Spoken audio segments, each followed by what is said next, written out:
welcome everyone. We're just gonna jump right into it.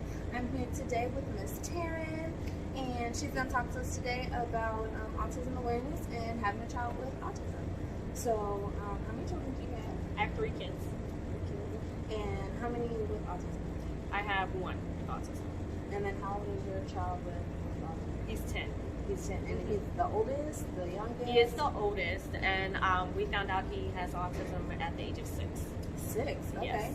And I was gonna get to that. So he was a little older before. Yeah, because he's high function. Doctors were like, oh, he's fine. He's a typical boy. You know, he's just smarter than normal age. Because at the age of 1, he was walking, talking, full sentences. Wow. Okay. So every time the behavior part came up, and I'm like bringing it up, they're like, oh, he's just a typical boy, maybe some ADHD, but that's about it. First grade came, and that's when I was like, there's something going on, because the school part started becoming an issue. And so I got him tested for it and stuff, and that's how we found out, and this is where we are. So you've been dealing with his official diagnosis for about 4 years now. Yes. What kind of things have you noticed have been different with him than your other children? He is a lot more shy. He stays to himself. He has a lot more meltdowns than a normal kid. Even at the age of 10, we can have a perfect schedule going, and the first time we derail from that schedule, it's a bad day. We're having a hard day. It's not going to go well after that, so it has to go exactly how he wants it, the way he wants it. Otherwise, it's like, no, I'm not doing that. I'm going to go sit in my room instead. So we have difficult days.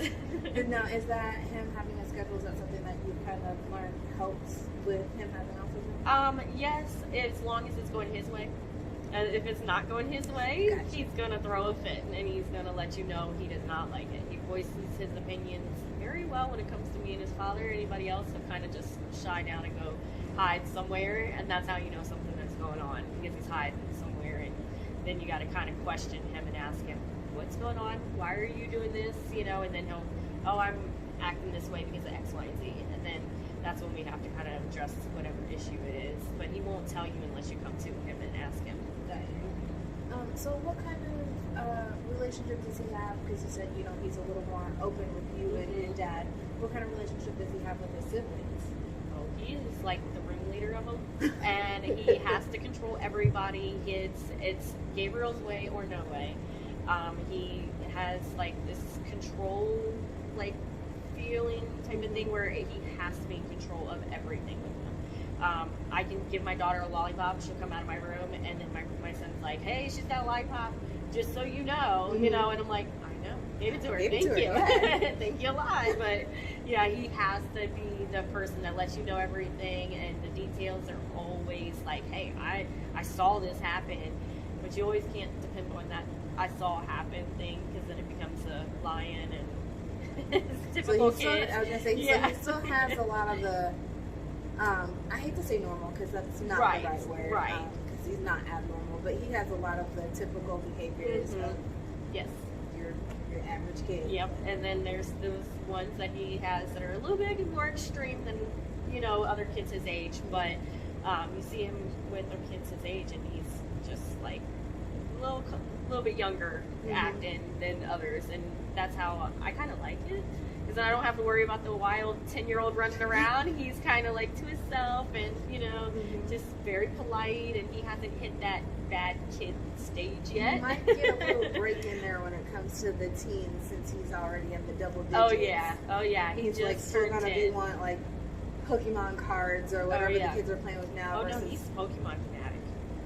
You open up, you say anything Pokemon, he's, oh, did you know this, and this, and I'm like, oh, no.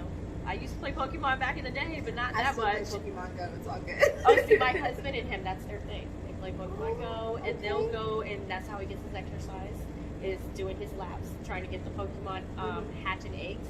I don't know, I don't play it, but I always hear, I gotta go hatch an egg, I'm gonna walk 300, you have to walk a certain amount before the egg hatches. Yeah, and I'm like, okay, hon, I'll see you later, but that's their bonding time, is when they're playing that Pokemon Go, so. It's a nice and creative way to get his exercise. And we also learn that way, because it's geometry and stuff like that, so the maps and stuff, reading the maps, so yeah, he's Pokemon, all about it, and as long as it's Pokemon, he's all for it. But anything else is kind of like, you gotta pull him by his ear and just kind of drag him along.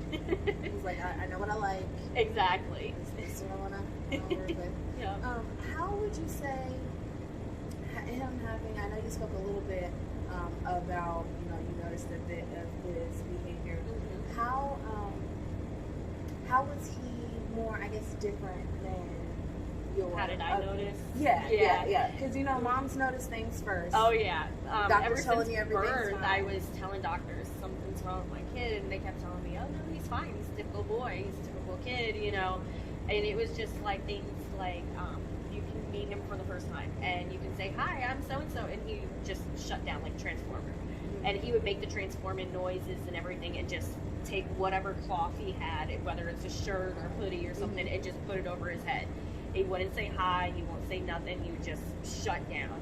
And I'm like, that's not typical boy behavior. It's one thing to act like a transformer when you're playing, but if somebody addresses something to you and you shut down. They're just, hey, how you doing? Right. Exactly. Yeah, that's how it was. Wait, And what I do? yeah, and like family would always like be like, okay, he's acting like selfish strangers. They'd be like, oh, he's so cute, and he would just drop down. And then sometimes it was embarrassing because at the time I didn't know what was wrong with my child. Mm-hmm. And then once he'd go to school, he started having holes in his sleeves because of the anxiety. He would just chew nonstop on his sleeves. Then I started noticing the behavior started getting worse as well once school got involved, which the doctors explained was the anxiety. School kind of becomes forced socializing. Exactly. Yeah. If you're not into socializing in the first place, that can be a lot. And he had a hard time, so I homeschooled him now because of it. But we have been since first grade, and he's now in fourth grade, homeschooling, and we're hoping, fingers crossed, to be starting JCPS soon, so that he can kind of get in that groove. I volunteer in the school daily, so it's one of those situations that I feel comfortable sending him in. I don't have to hear one of those stories that your autistic kid is being abused or something by a teacher or anything, child care provider or something, because I'm going to be in that school like daily. So, they see something, my child says, hey, somebody touched me, hold on, we're going to have a problem, and then I defend them or whatever, and I'm there daily, like I said. His brother's there, so it makes me feel a little bit more comfortable because I don't think he'll act too wild with his brother being in the same school and me being there daily. So we're giving it a try. More comfortable. Exactly. Yes. Have you found any programs or groups or anything with other kids with autism to kind of work on his socialization with other kids who are like tried, but I've found a lot of kids on the lower end of the spectrum. So he tends to kind of just like, hi, bye, go on about his day. And so it's hard to find kids. But one of the kids from the shoot, he actually bonded with, and he asked if I can get in touch with his mom and maybe they can hang out and stuff. And they're around the same age, both autistic. So hopefully we made friends that way. But most of the time, it's just mainly him because he's very hard to open up to. He's afraid that once he does make friends, somebody's gonna see his autistic ways, is what he says, and then they're gonna kind of judge him and stuff. So he stays to himself the majority of the time. Which is, completely understandable. We go through the same insecurities. I stay in my house. So right? I'm an adult, and I'm like, that's hard enough. Right? Exactly. Okay. So does he have? Has he kind of like? I'm trying to figure out how I word this. Does he have a lot of the same perks or things like that he had when he was younger now, or have you seen him grow out of them? Or he even hasn't develop new grown ones? out. He has developed like different things. He now has a tick where like he just kind of grabs things, and it's not like an obsessive tick or anything. It's just like randomly I'll see him touch something, and as a mom I notice it, and my husband, I'll say, did you notice he's doing this? And he's like, so it's of course me, the crazy woman that's noticing the child touching things. Observant parent? Right. So he's grown in some aspects, but then other aspects he hasn't. Like he's 10 and he's just now learning to tie his shoe. And some days he can tie it no problem. Other days it's not that he doesn't want to, but he also like doesn't remember how to do it. Yeah, it's like a completely new. Yeah, it's like all over. It's like you just gave me shoes again, and so he's like, let me try to do it, and once he gets in the motion, he'll get it. But it's like, at first, the panic comes, and you can see the panic on his face, like, oh my gosh, she just asked me to tie my shoes. Do I remember how to tie my shoes? So he's grown a little bit, but not as much as I would hope. But we're doing therapies, and that's what has helped him a lot. I stayed clear of medication until he got a lot older. He just in the last year got medication, only because I don't want to just shove him on medication. I want to try the therapies and stuff. He currently goes to OT, and then he also does art therapy. And I've noticed the art therapy has gotten his emotions to be more verbal.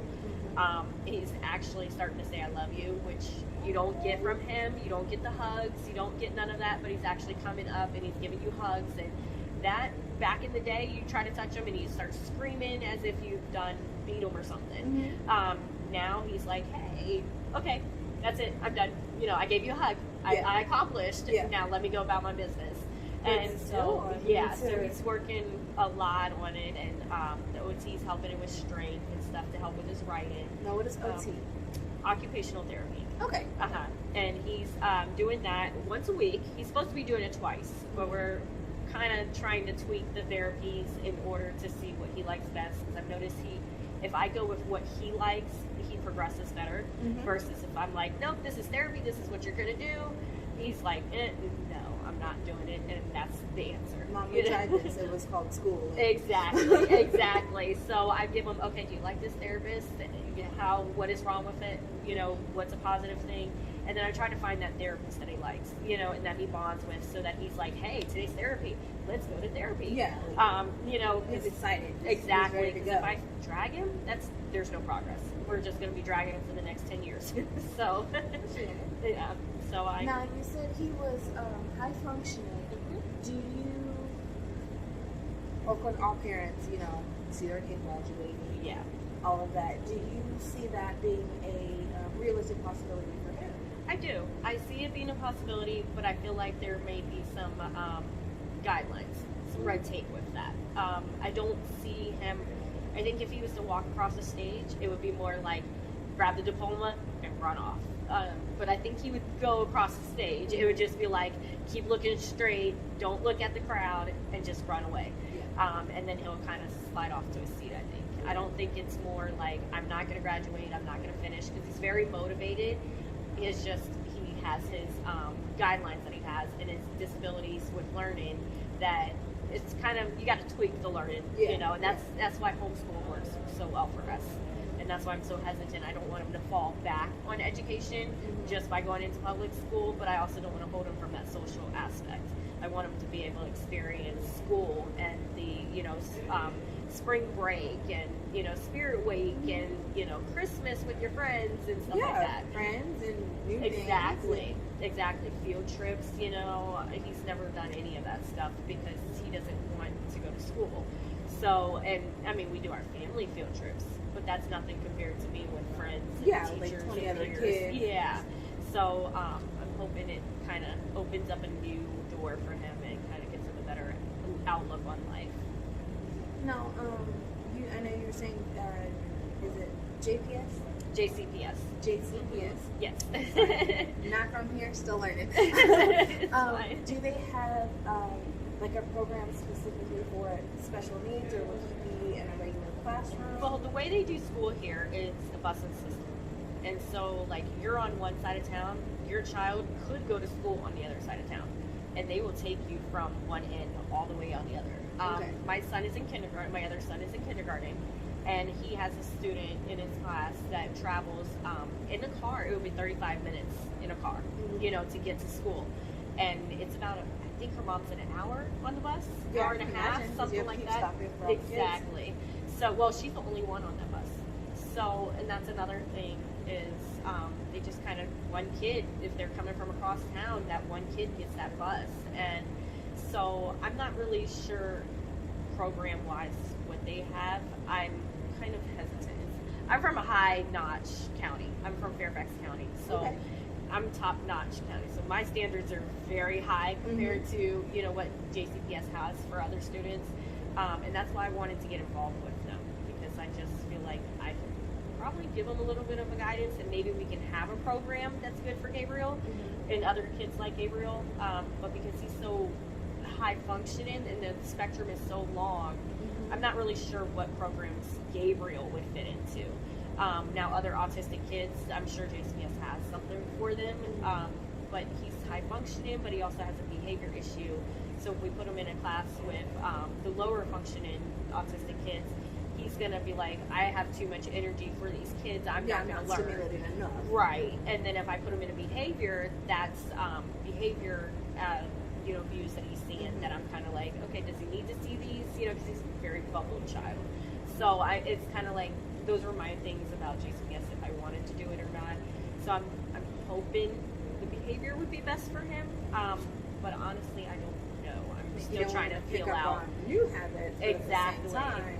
I don't want him to kind of the other side of it to be catered to as well. Exactly. So I'm hoping there is a camp, like a program, but I'm not 100% sure. I'm still getting his IEP together and stuff like that. Just curious, because I know they're, even though he's a little older and he's, gotten a little better at social and things like that, it's still like, throwing a frog in a class with a bunch of fish. Oh, yeah. Yeah. It's like, I can swim like you guys can swim, but at the same time, but the way I swim, it's not. Yeah, it's not the same. We don't flow the same direction. Yeah. It's totally like that, and that's where my fear is as a mother comes in, where I'm like, do I throw him in with the fish, even though he's a frog, and he kind of swims this way when they kind of just like gill away, so I'm kind of like hesitant about it, but I'm trusting that because he keeps asking, so I'm trusting that he knows what's best for him, and it's a good positive door that opens instead of something negative. If it is something negative and it turns out to be not something he wants to do, hey, more power to you. We'll take you back home and we'll do the schooling at home like we have been. I told him no pressure, just at least try it now that he's a little bit older, so that we can kind of say, hey, we've tried it, it's just not going to work, and he's not hitting 12th grade where he's like, man, I wish I went back to public school, or I wish I should have tried it or something. I want to give him that opportunity to try it. I mean, it makes perfect sense. I can only imagine, what, as a mom, what it would be like to know that, your child is special. Yeah.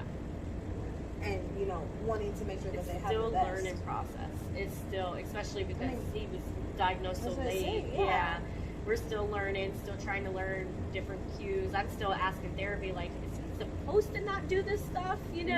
Like tying his shoe. Most kids 10 years old can tie their shoes. And he's over here asking for like Velcro, or can you tie my shoe, because he just can't do it. At one point we got him Velcro, but the sensory disorder that he has, the noise was bothering him so much. He was like, I have to learn how to tie my shoes, or somebody's going to be tying them the rest of my life because I'm not putting Velcro on.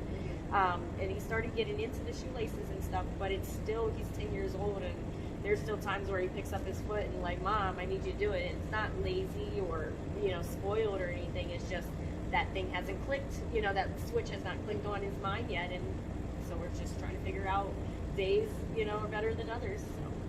So you were saying, like him possibly having a bad day, or like if something didn't go his way, or like his sensory issue. What are some of the things that you specifically have to kind of deal with Gabriel that you don't necessarily with the other kids? So just could you elaborate on that? Like getting ready, is that what you mean, or just? Or anything, like something that would, like for example, you said he has the sensory. Are there other things like that that you kind of have to be more mindful of with him? Gabriel also has a defiance disorder, and so everything that comes out of his mouth is an automatic no. Even if he wants to do it, it's still a no. Like you can say, hey, can you go get me a drink? No, but he's still in the process of walking to the kitchen to go get you a drink. Yeah. It's just, you're going to hear a no. And as a mother, hearing your child say no to you all the time, it's like, even though he's been diagnosed with it, it was still something I had to learn to accept, because I'm hearing my 9-10-year-old saying no, and I'm like, hold on, you're old enough to understand that I'm the boss, and you're still telling me no. And I would have to tell myself, wait a minute, take a break, because he actually doesn't mean to say no. He's actually walking to the kitchen, even though he's told you no and he's told you he's not going to do it, he's still going, he's still doing it. So I have to tell myself, give him that little bit of time. When I tell my other kid, my kid Noah or Bella even, she's 15 months. And even when I tell her, hey, can you go get that? She'll go right ahead and go grab something. Same thing with Noah. They don't say no right away. And if they do, that's yeah, exactly. You know better. Exactly. With Gabriel, I kind of have to say, you don't know as you don't know as much as I think you should, you know. And so I kind of have to catch myself a lot of times, or I expect him to be able to do certain things like take a shower, for instance. He doesn't know how to turn the water to the perfect temperature for him, so I have to go in there. And sometimes I'm like frustrated with all the kids, and I'm like, get in the shower. Well, I'm waiting for you to turn it on. You're 10 years old. How can you not turn it on? But then I have to tell myself, hold on, Mom, be quiet, zip your mouth, get your butt up, and do it, you know, because he can't do it. And sometimes it's too hot, sometimes it's too cold, and so I have to sit there and do it for him, because then he'll spend the whole time and have no water at the end trying to figure out what's cold and stuff. And so there's times where accidentally burn himself because it's too hot. Exactly. So I'm just like, oh, okay, forget about it. Let me go tell you in 1 second, you know, how to do it. And I tell him every time I do it, it's not like I go in there and just do it for him. I'm like, hey, you turn this a little bit, just kind of tweak it. And I've done that for years, but it still hasn't clicked in his mind that that's how you turn on a shower. So there's things where I have found as a parent, I have to repeat a lot. And I have to keep saying, hey, this is how you do X, Y, and Z.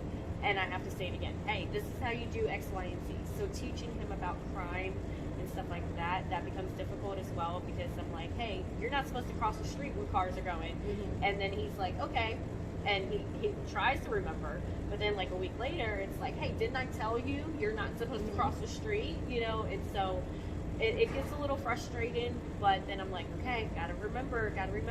But with the siblings, I'm like, you know better. You can't be doing that. You know, you have no excuses. And so my husband says kind of I favor Gabriel when it comes to like leniency and stuff. I'm kind of like, okay, Gabriel doesn't know any better, you know. And then I try to tell myself, but he is 10.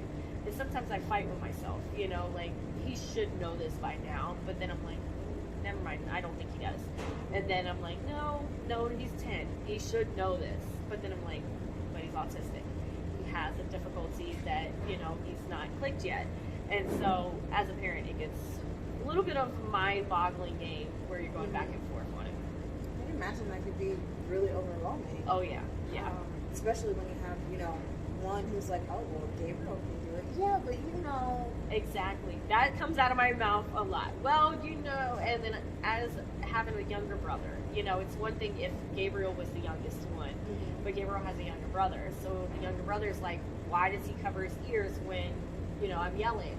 Or why is he yelling at me when I just say his name once? Because like Gabriel can play a game and his brother would say, hey Gabriel, and he's just like, stop talking to me, because he's out of that focused, zone. Yeah. And so I'm like, I have to explain to him that he's not like him, and that we, you know, have to kind of be a little patient with him and stuff. And he's starting, as a 5-year-old, he's starting to understand a little bit better. I don't expect him to know completely, but, you know, he's understanding that his brother and him are not on the same level. You know, they may play the same games and they may argue on left and right, but they're not mentally on the same level. And I think in a lot of ways they are, right, when they normally wouldn't be. Exactly. And so my oldest is like, but this is my older brother. Why is he down, you know, mentally on my level? So he always asks me, like, what's wrong with him? Why is he doing this? Well, the autism, and he's like, oh, okay, you know. And I have to kind of remind him that. And then with Bella, I'm sure it's going to come around. And with her being a girl, I think it's going to be a little bit easier. She's going to be like, oh, my brother's autistic. And that's my big brother. You don't say nothing to him. Exactly. Like, you know you're 4, right? Like exactly, defend him and everything else. So I think growing up, it's going to be an interesting route. I always tell my husband, I'm kind of eager to see how Gabriel goes, you know, throughout the years. Like when he was diagnosed to now, just to see how much he's grown. Like my everyday life, I'm like, man, this child has not changed. But then when you look back at it, it's like, well, he's actually gotten better. He's not on the ground crawling around. He kind of just hops around in the corner now, you know. So I mean, I'd rather him be up and moving versus down hiding. Mhm. So I mean, he's gotten some progression, but not a lot, you know. So it works out. He does have a lot of energy, man. You guys didn't see it. I wanted to borrow whatever he had. Oh yeah, Energy through the roof. But with the smile on his face, happy as can be. He's his own person in his own world, and you just have to kind of step out of your world and get into his in order to understand him. I'm trying to think if there's anything else that I want to know.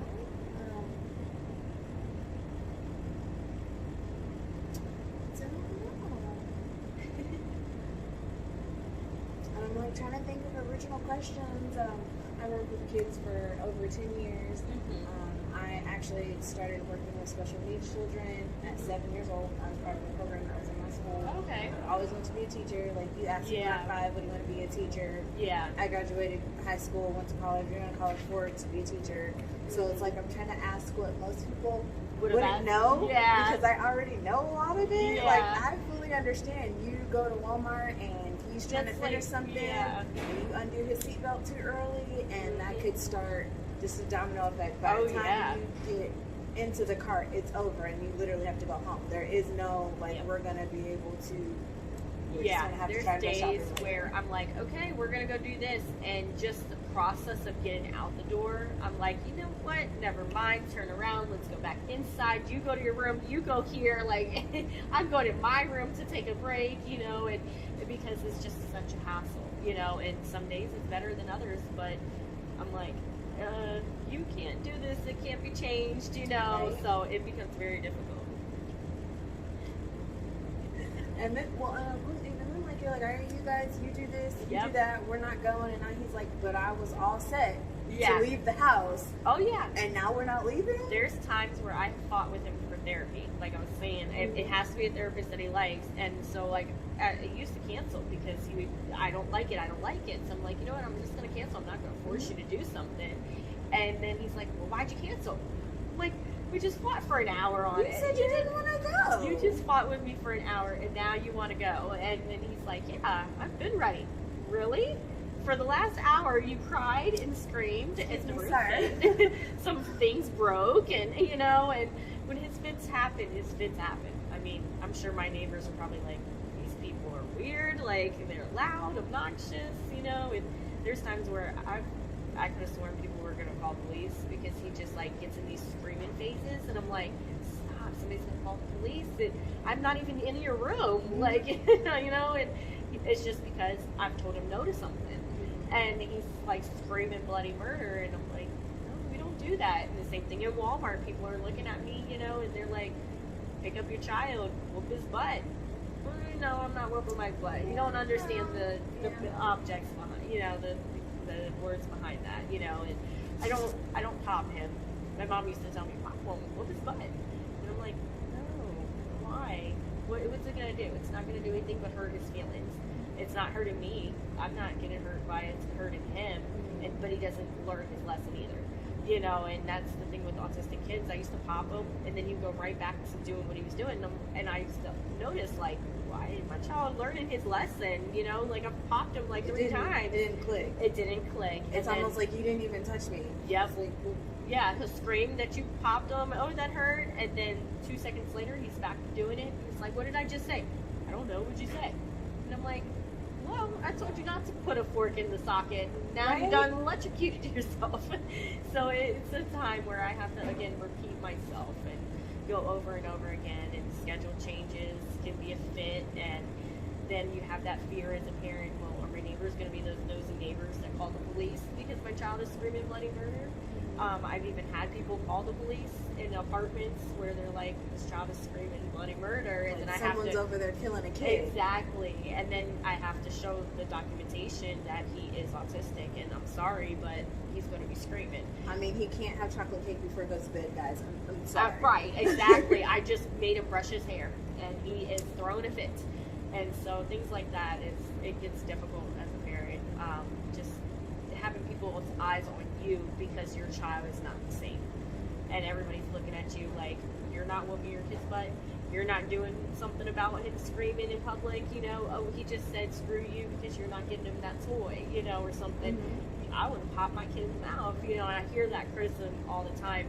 What would I look like popping my child in the mouth when he doesn't know any better? You know, like, yeah, he's 10 years old, but mentally he doesn't know any better. Yeah, that's like popping my paraplegic child for not walking. Exactly. We can't, like. Exactly. It's just not something you can control. Yeah.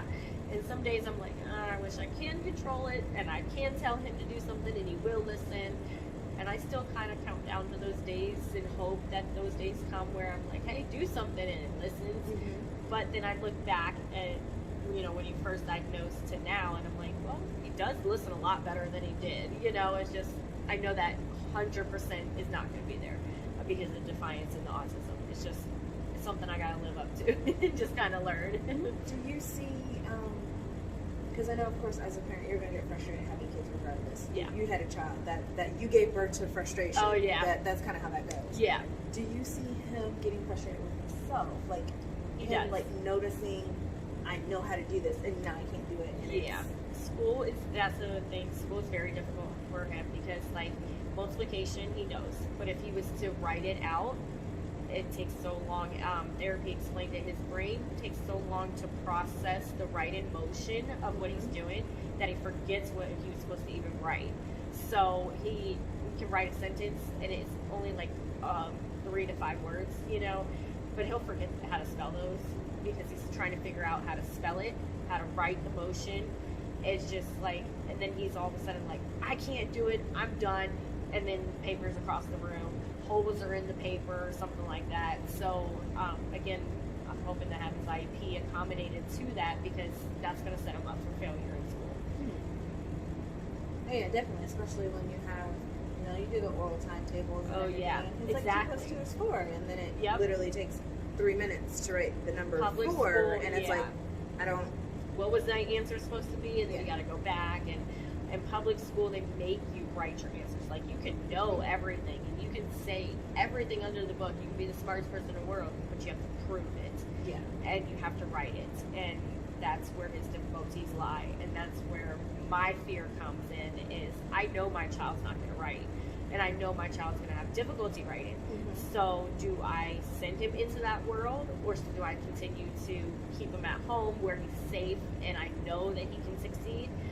So I'm kind of like iffy about sending him, but I'm that trusting IEP it. will definitely get him set up to where he will be able to more verbally Yeah. and orally express, you know, whatever the lessons are. and like Yeah, that. exactly. Yep. Definitely a good thing to have. Yes, beforehand. definitely. And I know you're saying your husband kind of feels like you favor Gabriel, which in a way you do, which is completely understandable. Right. He needs the favor. Exactly. But you also were saying earlier, I don't think it might not have been this conversation, but you had mentioned before that he is really good with the boys.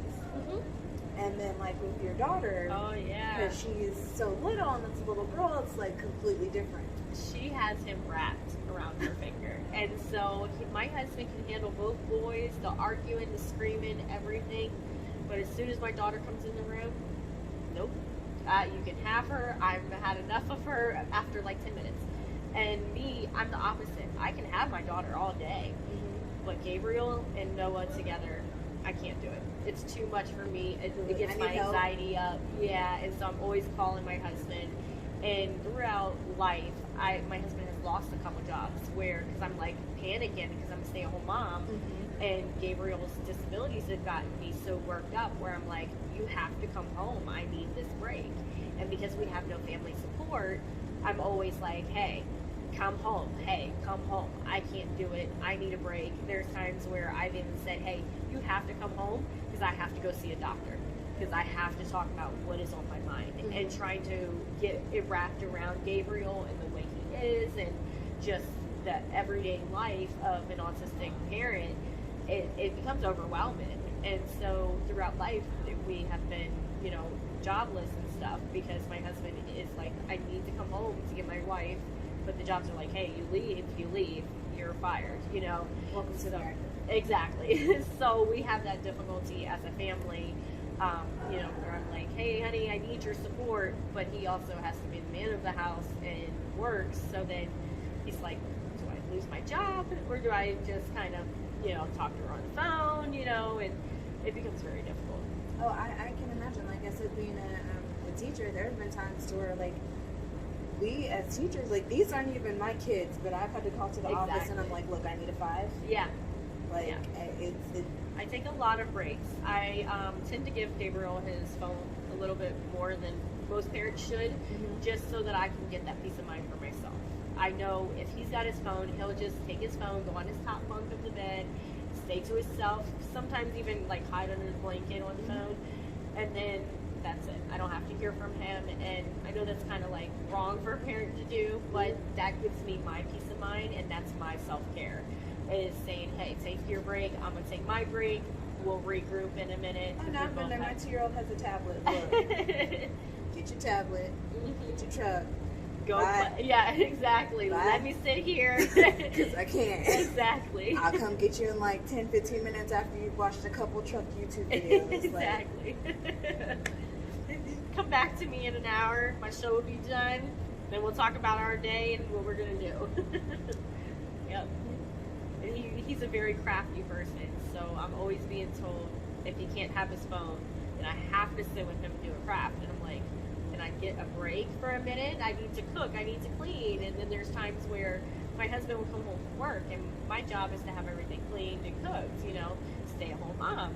But then there's days where I'm like, the floor is toys everywhere, cooking has not even started, kid's not even near a bath, you know, and like, I'm just I love like, you, but you should be lucky that I'm not bald right now. Oh, yeah. Oh, yeah. I almost pulled it out.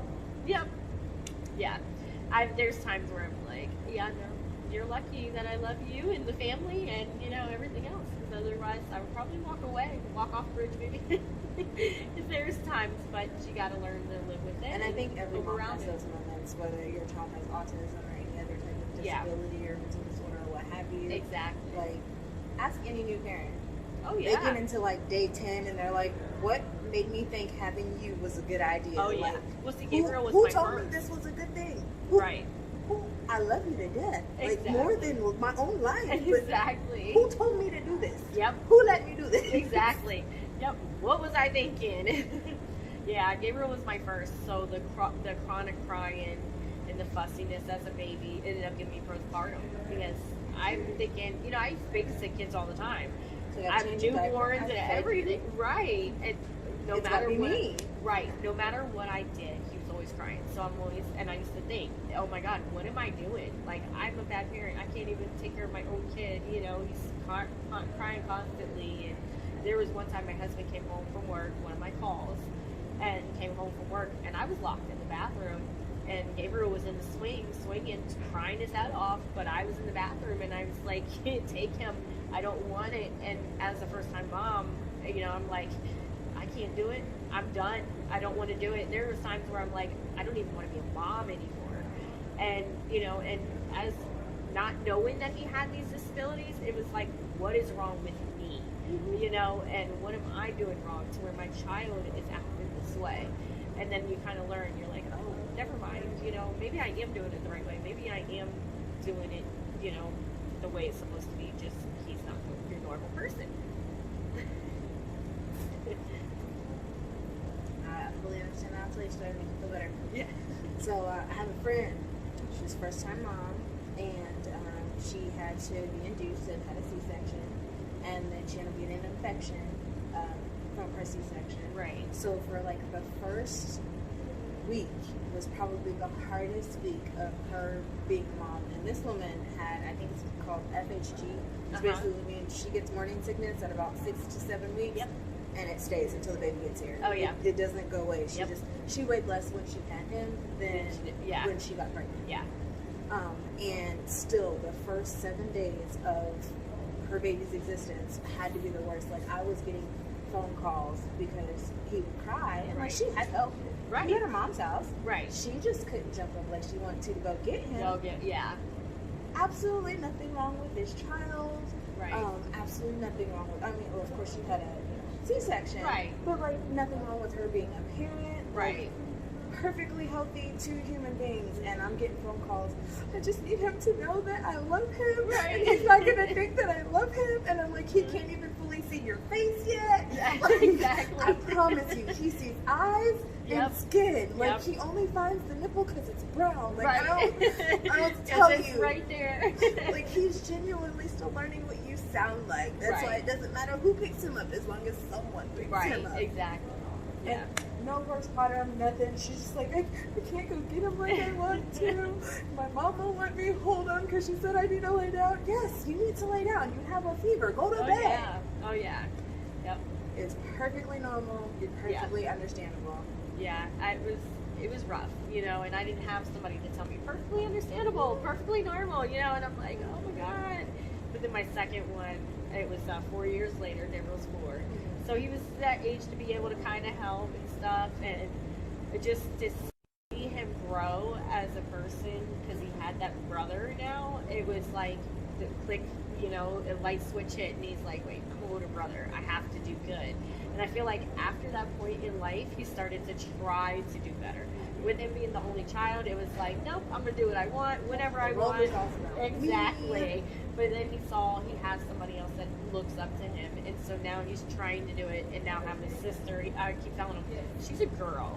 She's not like your brother. You have to do this one different. And, you know, even though he still like kind of picks her up and kind of tackles her and stuff sometimes, but then he's like, okay, let's sit and play with dolls at the same time too. Yeah. You know, so he's trying to do both. I understand the boy aspect of it, where he's like, let me chuck you across the room, you know. Hey, she might love it. She plays She does. Oh my God. I'm like, hey, she's a girl. Stop. She's going to break a bone. And Doesn't like, matter, Mom. yeah, and the next thing you know, she gets down off the bed, takes off running. I'm like, no, what are you doing? Yeah. So he's a good big brother. That, I think, is what gives him that motivation to do good. You know, that's it. Your sister's watching you, and I see the meltdown try to stop. You know, I'm like, your sister's looking at you. She's watching you melt down. And then I see the wheels turning where he's like, okay, I have to be better. I have to do better. And then I'll notice he'll take that fit from like in the living room to his bedroom or something and kind of separate himself, even though he's still throwing that fit. I can't necessarily stop this. Yeah, but I'm not going to do it in front of her. So I've noticed a little bit of a change, but we're still doing the fits and stuff like that. But he's also mature enough to say, I'm going to take my fit in my room. I'm not going to do it in front of my sister or my brother, to where they see it and they start replaying what I'm doing. Well, and having autism is almost like having two brains. Exactly. Like, part of you gets it, right, and then the other part of you can't keep up. No, stop. Yeah. It's like, but how do I? Exactly. Yeah. Right. But again, yeah. Yep. Try being female. We have two brains regardless. Oh yeah, exactly. It's like, I love you and I hate you so much. Oh yeah, and then you're crying at the same time as Yes. you're doing it. Yeah. The ugly cry face. Mm-hmm. Yep. Oh yeah. Yep. Welcome to our world. Yeah, exactly.